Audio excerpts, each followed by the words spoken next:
سحری کرنا یہ نبی کریم صلی اللہ علیہ وسلم کی سنت ہے اور باعث برکت ہے۔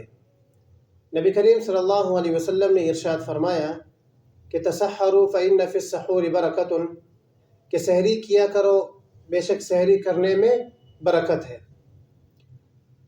دوسری روایت میں نبی کریم صلی اللہ علیہ وسلم ارشاد فرماتے ہیں کہ ہمارے اور یہود اور نصارہ کے درمیان فرق صرف سحری کرنے کا ہے، کہ یہود اور نصارہ سحری نہیں کرتے اور ہم مسلمان سحری کرتے ہیں۔